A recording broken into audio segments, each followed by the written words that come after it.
प्यारे बच्चों नमस्कार। साईं एजुकेशन गुरु में आप सबों का स्वागत है। मैं हूं नकुल प्रजापति। आज पढ़ाने जा रहा हूं कक्षा 10 व्याकरण का पाठ वाच्य को। वाच्य का सामान्य अर्थ होता है कथन। इसका इंग्लिश में हम वॉइस कहते हैं। दोनों चीज़ याद रखिएगा।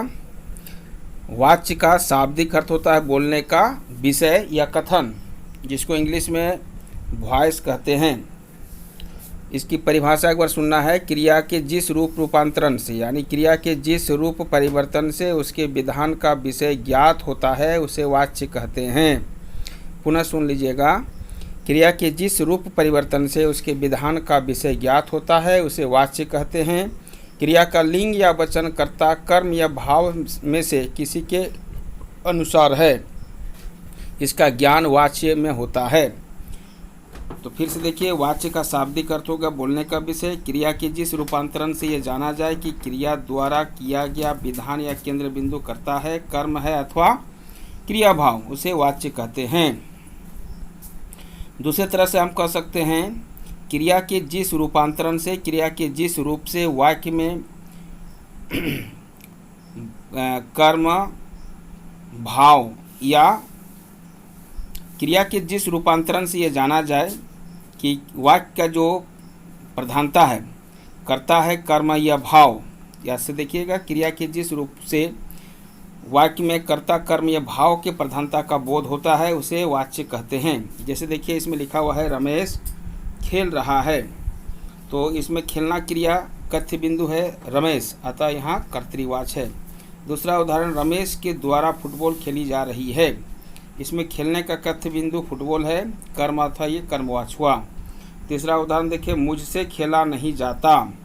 इसमें स्वयं खेला नहीं जाता क्रिया भाव की वाक्य का कथ्य बिंदु है, अतः ये भाववाच्य है। उपयुक्त उदाहरणों से स्पष्ट है कि वाच्य के 3 भेद होते हैं। तो कौन कौन से 3 है? पहला है कर्तृवाच, जिसको इंग्लिश में एक्टिव वॉइस कहते हैं। दूसरा कर्मवाच, जिसको पैसिव वॉइस कहते हैं। तीसरा भाववाच, जिसको इम्पर्सनल वॉइस कहा जाता है। और दूसरी तरह से पुस्तक में यहाँ पर जो बोध कराया है उसको मैं अवगत कराता हूँ। वाच्य के भेद को यहाँ मुख्य रूप से 2 भेद बता रहा है और उसके बाद इसका विस्तार है। पहला है कर्तृवाच, दूसरा अकर्तृवाच। कर्तृवाच देखो, जिस वाक्य में वाच्य बिंदु कर्ता हो उसे कर्तृवाच कहते हैं। दूसरे तरह से कह सकते हैं क्रिया के उस रूपांतरण को कर्तृवाच कहेंगे जिससे वाक्य में कर्ता की प्रधानता का बोध हो। तो जहाँ वाक्य में कर्ता की प्रधानता का बोध हो उसे कर्तृवाच कहेंगे। वाक्य में जहाँ वो क्रिया के उस रूपांतरण को कर्मवाच कहेंगे जिसमें भाव वाक्य में कर्म की प्रधानता का बोध हो। आम खाया जाता है, उसके द्वारा सोहन देखा जाएगा। तो यहाँ पर भाववाच का भी देखेंगे तो क्रिया के उस रूपांतरण को भाववाच कहते हैं जिससे वाक्य में क्रिया अथवा भाव की प्रधानता का बोध हो। राम से टहला नहीं जाता।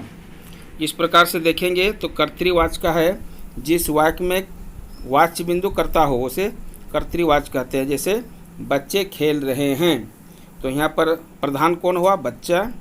अशोक पुस्तक पढ़ता है, यहाँ पढ़ने काम कौन करता है? अशोक। कन्याएं ढोलक बजाएगी, तो बजाने का काम कौन कर रही है? कन्याएं। तो इस तरह से तीनों उपवाक्यों में बच्चे, अशोक और कन्याएं तीनों यहाँ पर है कर्तृवाच है। और कर्तृवाच जिन वाक्यों में कर्ता गौण अथवा लुप्त हो, जहाँ कर्ता गौण अथवा लुप्त हो उसे अकर्तृवाच कहते हैं। इसके भी 2 भेद है, एक है कर्मवाच और दूसरा भाववाच। जहाँ वाच्य बिंदु कर्ता ना होकर कर्म हो वहाँ कर्मवाच होता है। इन वाक्यों में या तो कर्ता का लोप हो जाता है या उसके साथ से या के द्वारा का प्रयोग होता है। रमेश से अब दूध पिया नहीं जा रहा है, यहाँ कर्ता के साथ से लगा है। दवाइयाँ दे दी गई, यहाँ कौन दिया पता नहीं, इसलिए कर्ता का लोप है। पतंग बहुत अच्छी तरह उड़ रही है, अब कौन उड़ा रहा है इसका पता नहीं। इसमें सुंदर चित्र देखे गए, इसमें भी से। रोगी को भोजन दिया गया, कर्ता का लोप है। यहाँ उपनाम प्रेमचंद द्वारा लिखा गया, यहाँ कर्ता द्वारा है। अब देखिए भाववाच्य, जिस वाक्य में वाक्य यानी जिस वाक्य में वाच्य केंद्र क्रिया हो अथवा जहाँ ना तो कर्ता की प्रधानता हो ना कर्म की, अथवा जहाँ क्रिया का भाव ही मुख्य हो उसे भाववाचक कहते हैं। भाववाचक की क्रिया सदा अन्य पुरुष पुल्लिंग एकवचन में रहती है। याद रखिएगा, जिस वाक्य में क्रिया के जिस रूप से वाक्य में भाव की प्रधानता का बोध हो, तो क्रिया के जिस रूप से वाक्य में भाव की प्रधानता का बोध हो उसे भाववाचक कहते हैं। और इसमें याद रखिएगा, भाववाचक की मुख्य क्रिया सदा अन्य पुरुष पुल्लिंग एकवचन में रहती है। जैसे मुझसे अब चला नहीं जाता, यहाँ चलने की असमर्थता है, प्रमुख है, कर्ता नहीं है, अतः ये भाववाचक है। अन्य उदाहरण, गर्मियों में खूब नहाया जाता है, अब चला नहीं जाए, थोड़ी देर सो लिया जाए, राधा से रात भर कैसे जागा जाएगा। टिप्पणियाँ है, कर्तृवाच में सकर्मक और अकर्मक दोनों प्रकार की क्रियाओं का प्रयोग होता है। कर्मवाच में सकर्मक क्रिया का प्रयोग होता है, भाववाच में केवल अकर्मक क्रिया का प्रयोग होता है। कर्मवाच बनाने की विधि देखो यहाँ दिया गया है।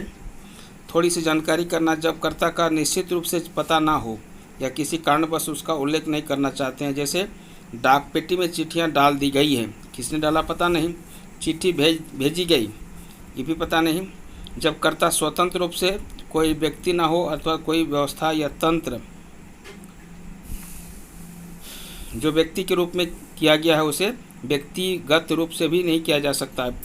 व्यक्ति पदनाम है, इसके बाद सूचना विज्ञप्ति आदि में जहाँ कर्ता निश्चित हो, असमर्थ बताने के लिए भी नहीं के साथ क्रियाएं हो। भाववाचक का प्रयोग भी यहाँ पर से कुछ दिया गया है, प्राय समर्थता या व्यवस्था दिखाने के लिए। जैसे अब खड़ा तक नहीं हुआ जाता, अब जो हमसे चला नहीं जाता, रात भर कैसे जागा जाएगा। जहाँ नहीं का प्रयोग होता है वहाँ मूल कर्ता जन सामान्य होता है। जैसे गर्मियों में छत का सोया जाना, इस प्रकार से आप तो चला जाए, आओ जरा घुमा जाए। अब महत्वपूर्ण बातें हैं वाच्य परिवर्तन, जिसको चेंज ऑफ वॉइस कहते हैं। कर्तरी से कर्मवाचक बनाने की कुछ विधियां हैं। कर्तरी से कर्ता और कर्म के कर्तरी है ना, कर्तृवाचक के कर्ता और कर्म की विभक्तियां हटा करके कर्ता के साथ से उसके द्वारा या से के द्वारा या द्वारा लगाया जाना चाहिए। कर्तृवाचक की मुख्य क्रिया को सामान्य भूतकाल की क्रिया में बदलकर उसके साथ जाना क्रिया का मुख्य क्रिया के लिंग, वचन या पुरुष रूपांतरण जोड़ दिया जाता है। निम्नलिखित विधियों के द्वारा किसी कर्तृवाचक को कर्मवाचक में सुगमता से बनाया जा सकता है। देखिए बच्चों, ध्यान से देखिएगा किस तरह से कर्तृवाचक से कर्मवाचक बना रहे हैं। तो कर्तृवाचक से कर्मवाचक बनाने के लिए से, के द्वारा या द्वारा लगाकर बनाया जाता है। उदाहरण देखा जाए, बालक पत्र लिखता है, बालक से पत्र लिखा जाता है। या तो कहते हैं बालक द्वारा पत्र लिखा जाता है या बालक द्वारा पत्र लिखा जाता है। माँ ने पुत्र को सुला दिया, कर्तृवाचक है। कर्मवाचक देखिए, माँ के द्वारा पुत्र सुला दिया गया। रजिया ने कपड़े धोए, रजिया से कपड़े धोए गए। तुम फूल तोड़ोगे, तुमसे फूल तोड़े जाएंगे। रमेश अब दूध नहीं पी रहा है, रमेश से अब दूध नहीं पिया जा रहा है। रमेश पतंग उड़ा रहा है, रमेश द्वारा पतंग उड़ाई जा रही है या रमेश से पतंग उड़ाई जा रही है। रजिया ने पुस्तक पढ़ी, कर्मवाचक में है या कर्तृवाचक में है। अब कर्मवाचक देखिए, रजिया से पुस्तक पढ़ी गई। अशोक पुस्तक पढ़ता है, कर्तृवाचक है। कर्मवाचक देखो कैसे बनेगा, अशोक द्वारा पुस्तक पढ़ी जाती है। मोहन फूल तोड़ता है, कर्मवाचक में कर्तृवाचक में है। अब इसको कर्मवाचक में देखिए, मोहन से फूल तोड़ा जाता है। तुम लिख नहीं सकते, तुमसे लिखा नहीं जाता। सोहन फुटबॉल नहीं खेलता, सोहन से फुटबॉल नहीं खेली जाती। मैं खाना नहीं खाऊंगा, मुझसे खाना नहीं खाया जाता। इस प्रकार कर्तृवाचक से भाववाचक की विधि भी देख लीजिए। कर्ता के आगे से द्वारा अथवा के द्वारा, ये दोनों में देखिए कोई विशेष अंतर नहीं है। कर्मवाचक से कर्तृवाचक से भाववाचक या कर्तृवाचक से कर्मवाचक बनाने के लिए हम लोग अधिकतर से, द्वारा या के द्वारा चिन्ह लगाते हैं। लेकिन भाव होगा तो भाव का बोध अवश्य रूप से होगा, करने की समर्था का बोध होगा। जैसे बच्चे खेलेंगे, बच्चों के द्वारा खेला जाएगा। लड़की आंगन में सो रही थी, लड़की के द्वारा आंगन में सोया जा रहा था। मैं अब चल नहीं पाता, मुझसे अब चला नहीं जाता।